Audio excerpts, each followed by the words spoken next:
Hello.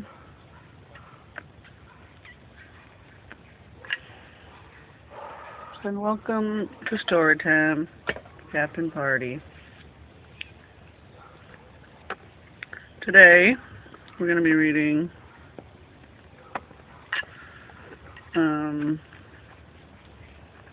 Chapter 38. So, here we go. Get it in you. How to make an ear candle is you take a piece of regular paper and roll it into a thin tube. There's no real miracle to it. Still, you have to start with the stuff you already know. This is more flotsam and jetsam left over from medical school, something I teach now to field trip kids at Colonial Dunsborough. Maybe you have to work your way up to the real bona fide miracles. Denny comes to me after stacking rocks outdoors in the rain all day, and he says he's got earwax so bad he can't hear, and he sits in a chair in my mom's kitchen with Beth there, standing by the back door, leaning back a little with her butt against the edge of the kitchen counter. Denny sits with the chair pulled sideways to the kitchen table and one of his arms resting on the table, and I tell him to hold still.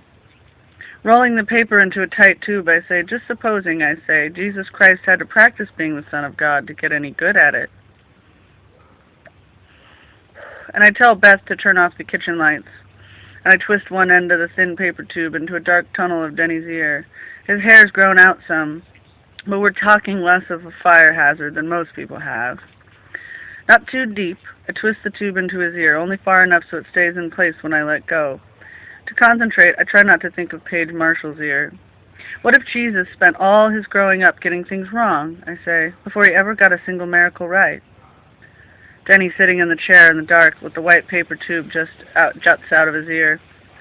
How is it we don't read about Jesus' first attempts, his failed attempts, I say, or how he didn't really crank out the big miracles until he was over 30?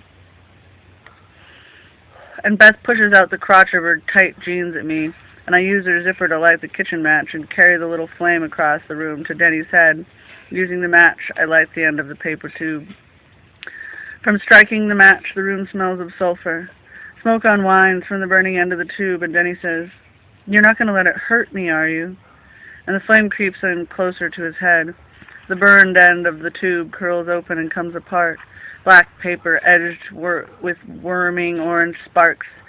Hot bits of paper drift towards the ceiling. Some bits of black paper curl and fall. That's really what it's called, an ear candle. When I say, how about if Jesus got started by just doing nice things for people, you know? Helping old ladies across the street. Or telling people when they left their headlights on, I say. Well, not exactly, but you get the idea. Watching the fire curl closer and closer to Denny's ear, I say, how about if Jesus spent years working up to the big loaves and the fishes thing, I mean? That Lazarus deal is probably something you'd have to build up to, right? And Denny's eyes are twisted over to try to see how close the fire is, and he says, Beth, is it about to burn me? And Beth looks at me and says, Victor? And I say, it's okay. And leaning back even harder against the kitchen counter, Beth twists her face, not to see, and says, it looks like some kind of weird torture. Maybe, I say, maybe even Jesus didn't believe in himself at first. And I lean into Denny's face with one puff, blow out the flame, and with one hand cupped under Denny's jaw to keep him still, I slip the last of the paper tube out of his ear, and when I show it to him, the paper is gummy and dark with earwax, and the fire wicked out. Beth turns on the kitchen light. Denny shows the burned little tube to her, and Beth smells it and says, ew, stinky. And I say, maybe miracles are like talent, and you have to start with the small stuff. And Denny puts a hand over his clean ear, and then uncovers it, and he covers it and uncovers it again and says, oh, it's definitely better. I don't mean like Jesus did card tricks, I say, but just not hurting people maybe would be a good start. And Beth comes around and she holds her hair back with one hand so she can bend in to look into Denny's ear. And she squints and gets her head around to see it from a different angle. Rolling another sheet of paper into a thin tube, I say, you were on TV the other day, I hear. I say, I'm sorry.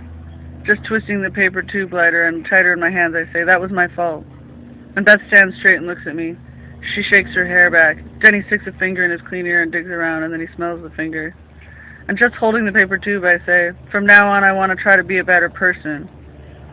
Choking in restaurants, fooling people, I'm not going to do that kind of shit anymore. Sleeping around, casual sex, that kind of shit, I'm not going to do it. I say, I called the city and I complained about you. I called the TV station and I told them a whole bunch of stuff. My stomach hurts, but if it's guilt or impacted stool, I can't tell. Either way, I'm so full of shit. And for a second, it's easier to look at the dark kitchen window above the sink, the night outside it. Reflected in the window, there's me looking as wasted and thin as my mom. The new righteous, maybe divine saint me. And there's Beth looking at me with her arms folded. And there's Denny sitting beside the kitchen table, digging in his dirty ear with a fingernail. And then he peers under the nail. The thing is, I just wanted you to need my help, I say. I just wanted you to have to ask me for it. Beth and Denny looked at me for real. And I look at all three of us reflected in the window. Sure, yeah, Denny says. I need your help. And to Beth he says, what's this about being on TV?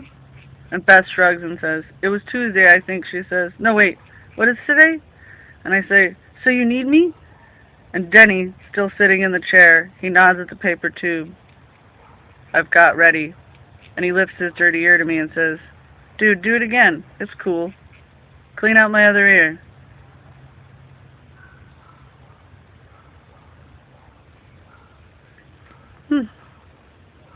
Well, that was our chapter. Victor's trying to figure it out. Everybody's just trying to figure it out. Good luck.